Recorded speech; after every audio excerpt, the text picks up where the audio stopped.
Hello दोस्तों, welcome to my class. दोस्तों आज हम पढ़ेंगे बायोलॉजी 12th क्लास की और आनुवंशिकता वाला चैप्टर जो बच्चों आपके लिए बहुत ज्यादा इम्पोर्टेंट है। हम पहले भी डिस्कस कर चुके हैं कि आनुवंशिकता वाले चैप्टर से लगभग 18 नंबर के क्वेश्चन आने हैं, 18 नंबर के। ठीक है, तो आप समझ लीजिए पूरी बायोलॉजी में जो आपका आनुवंशिकता चैप्टर है, जो आपका जेनेटिक वाला चैप्टर है, वो कितना इम्पोर्टेंट है। ठीक है, तो इसमें अब देखो इतना बड़ा चैप्टर है तो एक एक चीज रटना थोड़ा हमारे बच्चों के लिए मुश्किल हो ही जाता है। तो हम यहाँ पे ऐसे सिलेक्टेड टॉपिक पढ़ेंगे जो एग्जाम में आने वाले हैं या आने की जिनकी संभावना है, प्रबल संभावना।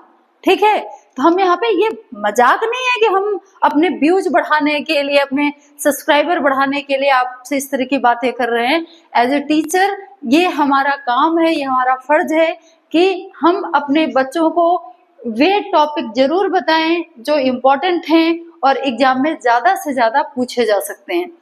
तो इसी में एक टॉपिक है जो आनुवंशिकता वाला चैप्टर है, उसी में एक टॉपिक है सेंट्रल डोग्मा, या जिसे हम क्या बोलते हैं, केंद्रीय सिद्धांत, और इसका और एक नाम है सूचनाओं का एक दिशीय प्रवाह।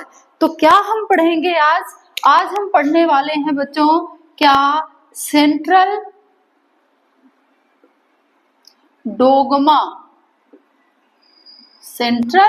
डोग्मा, या इसी को हम क्या बोलेंगे दोस्तों, इसी को हम बोलेंगे केंद्रीय सिद्धांत। क्या, केंद्रीय सिद्धांत। ठीक है, या सूचनाओं का क्या होगा, ये एक दिशीय प्रवाह, मतलब डीएनए से जो सूचना है, आपको पता है ना कि डीएनए आपका क्या है, आनुवंशिक पदार्थ। हम किसके बारे में बात कर रहे हैं दोस्तों, हम बात कर रहे हैं डीएनए, मतलब डीऑक्सीराइबो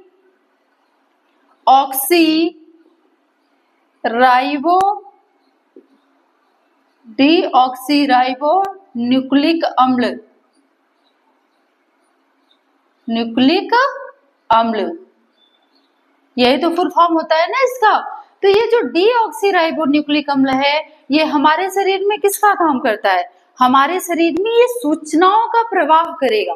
ये सूचनाएं कैसी सूचनाएं दोस्तों, आप सबको पता है कि जो इंसानों की बॉडी है या किसी भी सजीव की बॉडी है, उसका निर्माण किससे होता है, कोशिकाओं से। किससे बनता है शरीर, कोशिकाओं से। ठीक है, तो कोशिकाएं किसकी बनी होती है, प्रोटीन की। तो यही जो आपका डीएनए है ना, ये प्रोटीन बनाने का काम करता है ताकि आगे नई नई कोशिकाएं बन सकें और जीवों की वृद्धि और विकास हो सके। ठीक है, तो अब इसमें समझिए दोस्तों, जो हम पढ़ रहे हैं सेंट्रल डोग्मा या केंद्रीय सिद्धांत, इसको दिया था किसने, इसको दिया था दोस्तों फ्रांसिस, आप इस नाम से पहले भी परिचित होंगे, फ्रांसिस क्रिक ने। कब दिया था तो दोस्तों दिया था ये कब, 1958 में। कब दिया था, 1958 में।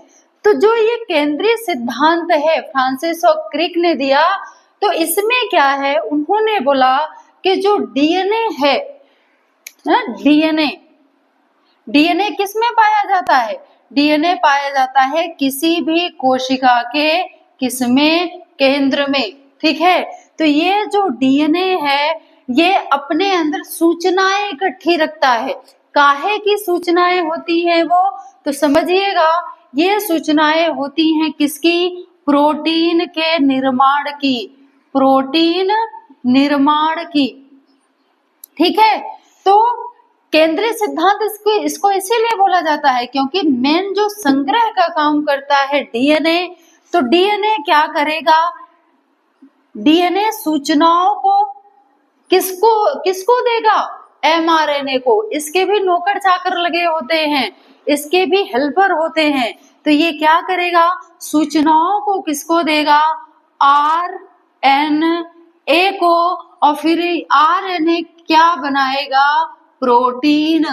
ठीक है, इसीलिए इसको क्या बोला जाता है, केंद्रीय सिद्धांत या सेंट्रल डोग्मा, क्योंकि यहां से डीएनए निकला, कहां से, कोशिका के केंद्र से। ठीक है, डीएनए निकला और ये सूचनाएं अपनी किसको दिया, आरएनए को। और जब आरएनए को मैसेज मिल गया कि हमें काम क्या करना है, तो आरएनए फिर किसका निर्माण करने लगेगा, प्रोटीन का। और यही आपका क्या कहलाता है, सेंट्रल डोग्मा या केंद्रीय सिद्धांत, या इसी को हम क्या बोलेंगे, सूचनाओं का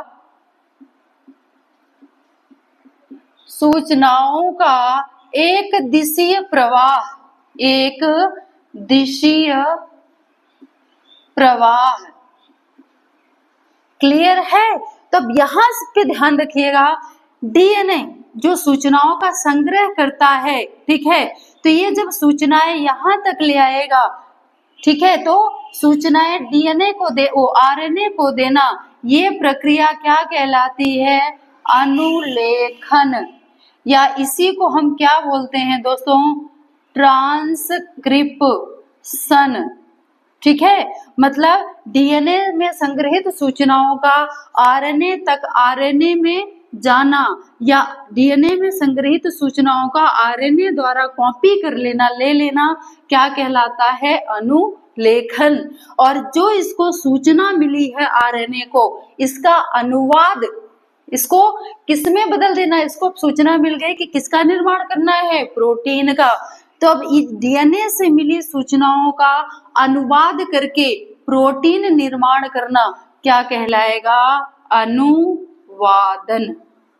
ठीक है, क्या कहलाएगा इंग्लिश में, ट्रांसलेशन। ठीक है, तो समझ गए ना इस चीज को, क्या है एक दिशी प्रवाह या सेंट्रल डोग्मा, किसने दिया था, क्या मतलब किस तरह से ये काम करता है। एक तरह से दोस्तों अगर ये समझा जाए तो डीएनए एक क्या है, एक भंडार गृह है, किसका, सूचनाओं का। ठीक है, अगर हम किसका उदाहरण ले लें, मान लो खाने का, किसी रेसिपी का उदाहरण ले लेते हैं, तो सूचना डीएनए में किसी खाने बनाने, मतलब खाना बनाने की रेसिपी कहाँ सारी इकट्ठी है, कहाँ इकट्ठी रखी हुई है, डीएनए के पास। अब डीएनए क्या करेगा, डीएनए उस डीएनए में जो रेसिपी है, ठीक है, उसमें से एक रेसिपी, ठीक है, एक रेसिपी को कौन कॉपी करेगा, आरएनए, और उसको कहाँ भेज देगा, फैक्ट्री में। ठीक है, और वहां पे किसका निर्माण करवाएगा, किसका, उस जो खाने वाली रेसिपी उसने कहाँ से कॉपी की थी, डीएनए से। ठीक है, तो अब उसको राइबोसोम के पास ले जाएगा और राइबोसोम से बोलेगा भैया इसका कुछ अच्छा सा, इस रेसिपी से ये अच्छी सी चीज बनती है, तो आरएनए फिर उससे क्या बना देगा, उत्पाद, या उसी से क्या बन जाएगा, प्रोटीन। ठीक है, क्लियर है इतना। तो ये है आपका दोस्तों सेंट्रल डोग्मा या केंद्रीय सिद्धांत। ठीक है, तो आप इसको कई उदाहरणों से समझ सकते हो। जैसे मान लो कोई फैक्ट्री है, ठीक है, तो फैक्ट्री में कोई उत्पाद बनता है, ठीक है, तो उत्पाद बनाने के लिए हम कहीं ना कहीं से क्या लाएंगे, कच्चा माल। और कच्चा माल कहाँ मिलेगा, जहां पे उस चीज की भरपूर मात्रा होगी, भरपूर पैदावार हो रही होगी। तो जो भरपूर पैदावार का सेंटर है वो कौन सा है, डीएनए। ठीक है, तो यहाँ से कच्चा माल उठाया और कच्चा माल उठा के कहाँ ले गए, फैक्ट्री में। तो डीएनए यहाँ पे किसका काम करेगा, फैक्ट्री का। किसका काम करेगा दोस्तों, फैक्ट्री का। ठीक है, और फैक्ट्री से फिर जो पदार्थ निकलेगा, जो प्रोडक्ट बनेगा, वो कौन सा होगा, आपका फाइनल उत्पाद या प्रोटीन। तो आपका डीएनए सूचनाओं का संग्रह करता, फिर सूचनाएं किससे संबंधित, प्रोटीन निर्माण से संबंधित कहाँ जाएंगी, आरएनए में, और आरएनए से फिर क्या बनेगा, प्रोटीन। और इसमें भी ध्यान रखिएगा, डीएनए से जो सूचनाएं किसमें जाती हैं, आरएनए में, तो कौन से आरएनए में जाती हैं, अनुलेखन जिसमें होता है।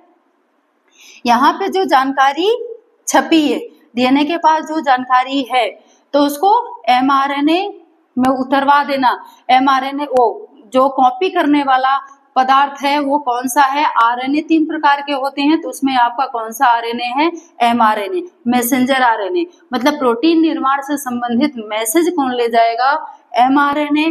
फिर यहाँ से क्या होगा? एमआरएनए से फिर टीआरएनए में जाएगा। इस तरह से समझिए, एमआरएनए मैसेंजर, मैसेज कहाँ गया?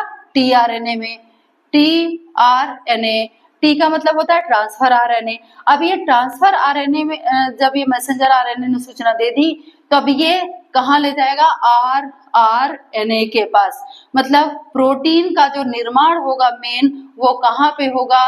स्मॉल आरएनए पर। ठीक है, तो प्रोटीन निर्माण से संबंधित जो अमीनो अम्ल है ना, वो भी कौन ट्रांसफर करता है? वो आपका टीआरएनए। फिर ये जो आपका स्मॉल आरएनए है, ये किसका निर्माण करेगा? प्रोटीन का। ठीक है, तो यहाँ पे एमआरएनए, फिर यहाँ पे अनुवादन, और अनुवादन से फिर क्या हो जाएगा दोस्तों? यहाँ पे क्या बनेगा? प्रोटीन। क्लियर है ना? अगर कहीं पे कोई डाउट होगा तो बता देना, नहीं समझ में आया होगा तो क्लियर कर देना। ओके।